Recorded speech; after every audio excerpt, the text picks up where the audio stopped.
Did you know that there are over 45,000 licensed firearm holders in Jamaica? What if I told you that getting a licensed firearm in Jamaica is a lot easier and not as complicated as you think? I got my licensed firearm within less than a year at the age of 21, so don't worry about being too young. In this video, I am going to share with you the requirements and steps for your application as well as a few gun safety rules. But before we get into it, let's get some more wisdom from the CEO of FLA himself.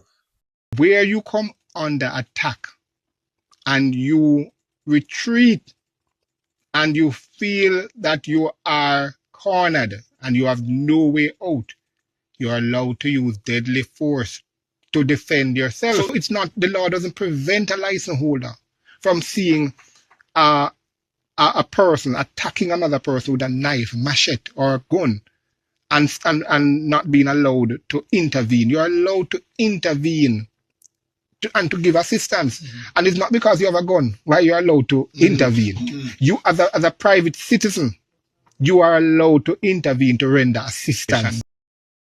So we like to encourage license holders that even the changing of the color of the firearm, while it does not modify the firearm, it's still a modification of the firearm.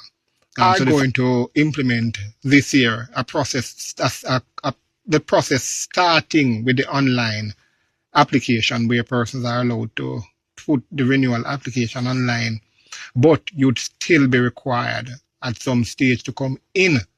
Remember, we are looking, we have to ensure that you are physically present as a part of our renewal process. The Crime License Authority, what's the main mandate of the FLA, and who can or should apply? Well, the main mandate of the Firearm Licensing Authority is to regulate the private firearm industry. And when we speak about the private firearm industry, we're talking about private holders, security companies, which many persons don't know that all security guards are actually licensed by the Firearm Licensing Authority. And any person outside of central government, in terms of the police or the army, that carries firearm is actually regulated and licensed by the Firearm Licensing Authority. I challenge most persons, or misunderstanding most persons have.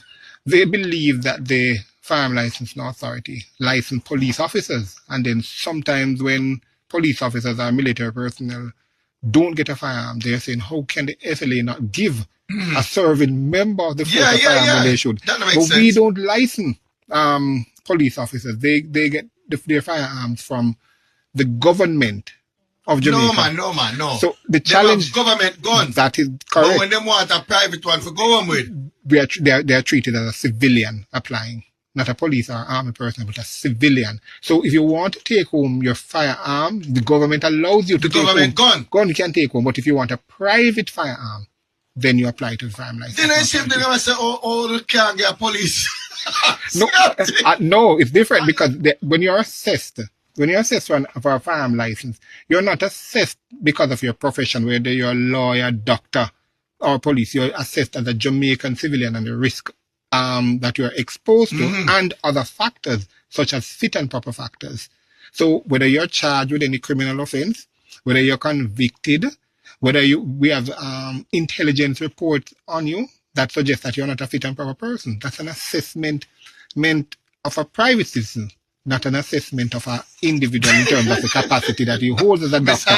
Let me explain to you. I know it's confusing, but let me explain to you. No, in the sense, if you use the police in that sense, and all the factors you mentioned, fit and proper, background checks, blah, blah, blah, one would assume, I know intelligence may speak otherwise, but one would assume that the police, a serving member of the Jamaica Constabulary, will already meet that criteria. So one would imagine the law assumes what a reasonable man would assume. So one would assume that a police holding a government firearm would be privy or more favored to have a licensed firearm, a private firearm.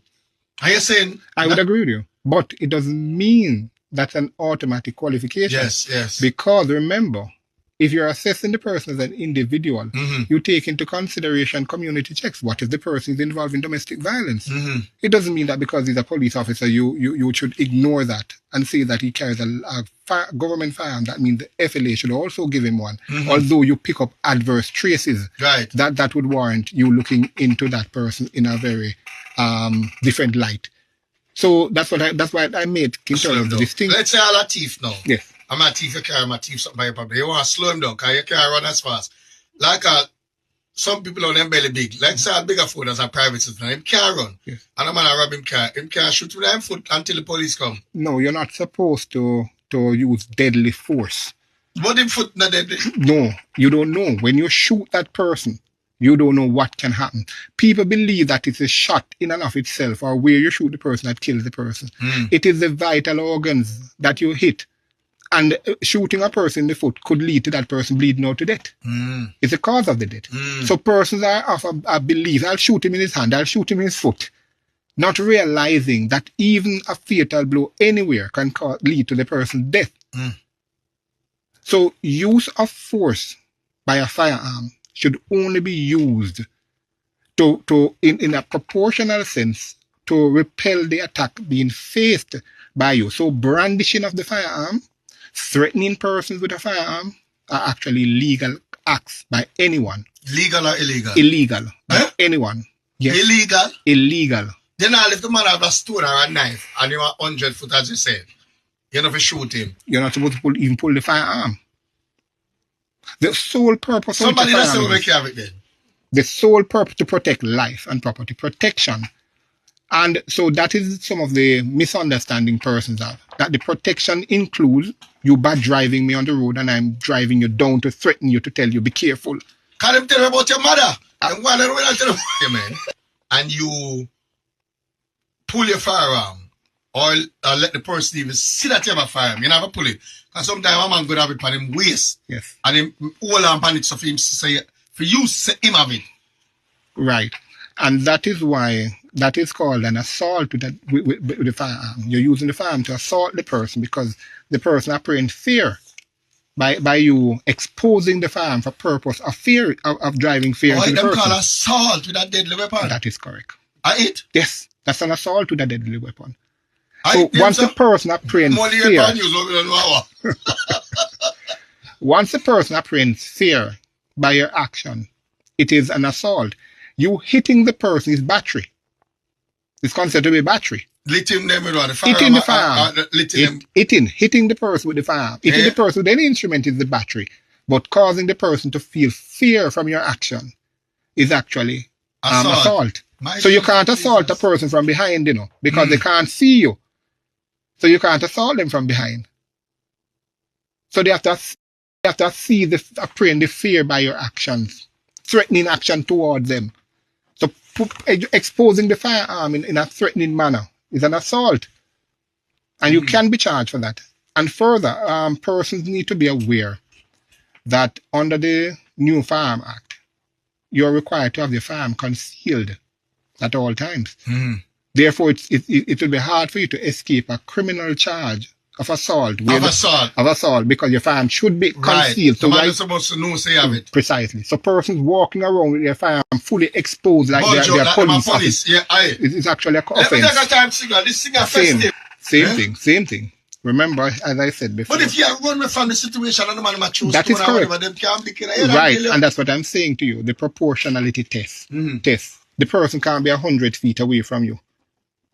And you believe that it is good to shoot. So you're surrounded by a mob of persons and the threat is imminent. The threat is real and it's imminent. Therefore, you're allowed to use deadly force to protect yourself. What I'm trying to explain, it must be the last resort. It must be a last resort that you have. And it can't be made up. It can't be made up in your mind that this is a threat. So I see, for example, a big, stout person coming towards me and I just feel fearful of him and I just shoot.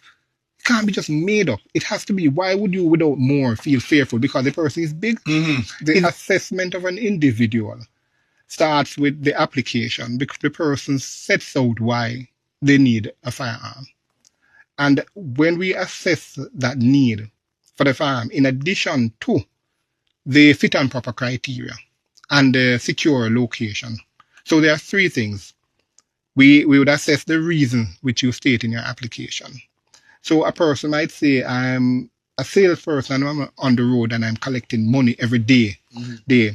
We check that out. We also check to find the background on the person in terms of clearances, whether they are in a criminal record, adverse traces, as well as the premises that the person lives, to ensure that it is secure for the proper storage of a firearm. The person doesn't live outside on the street, for example. And so when assessing that, sometimes we check with the employer and they said, no, this person is not required to collect $1. All our customers come in to pay right here. So this person is on the road. Initially on the application form. Right. So you can be denied for providing misleading information or that the reason stated has not been justified. Right. As I said before, it depends on the circumstance of the case. If the person is seeking to disarm you and you can propel the attack, you can resist the attack, get command of your firearm, and protect yourself without killing the person.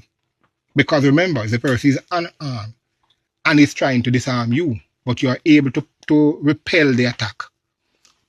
And having repelled the attack, you have possession of your firearm. The person then is subdued. There's no need to kill the person unless the person has a weapon on them, which now makes you in immediate danger.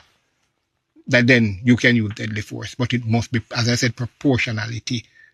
And therefore, just trying to disarm you without more. If you are able to wrestle yourself away from that attack, if only where it requires your use of deadly force to push back that attack, it may be deemed necessary. Now that you have heard it from the FLA boss himself, let us get into the requirements and steps for your application. First of all, you must be 18 years or older and you must be of a sound mind and intemperate habits. So no madman can't go look no gun. The message to the whole of the man them when them get upset, them no want to take the talk and them act before them think. FLA no want to know up there. Not have been convicted of a serious criminal offense, especially one involving violence or dangerous drugs act within a specific period. Some man them will love pop molly, woman them will love pop molly. We know say we don't know if a bus blank already, so we just keep bursting them. The steps for the application are going to be here on screen, so feel free to pause and read if you need to. Now let us get into a few gun safety rules. Our first one on the list is to treat every gun as loaded. Always verify the condition yourself. Assume it's loaded until proven otherwise. There is no way possible you can be a licensed firearm holder and walking around not knowing the state of your weapon. It is unheard of. Muzzle control. Do not point your firearm at anything you don't intend to destroy. So nobody grab up your waist now and grab up your gun just because man brings something at argument come give. Keep your finger off the trigger until you are ready to shoot. Stay sober. Avoid alcohol or drugs that impair your judgment. This person that you see on screen was very drunk and waving his firearm all over in the traffic. That aside still, you must understand your weapon's features, right? Take some time, learn the features of your weapon, and nobody gonna run the farm full. Nobody gonna know where your safety day, and you don't know where your magazine release button day. You don't know nothing. Always try to de-escalate. Prioritize preserving life and avoiding confrontation. So if you can be a pacifist, be a pacifist. If you do not have to use your firearm, do not use it. Very important myth buster. Being a member of the JDF or the JCF does not mean you automatically qualify for a firearms license. The FLA does not assess police and soldiers based on their profession because when they apply, they are treated as civilians. People might argue and say, why not give members of the security forces firearms to protect themselves? But there are no exceptions to FLA standard because members of the security forces are also humans and they can do wrongs too. That is it for today's video, guys. If you like my video, please leave a like, please subscribe. Help me to reach the 1,000 subscribers. I am trying to get this channel money. Big up on yourself. Until the next time, the mailman out.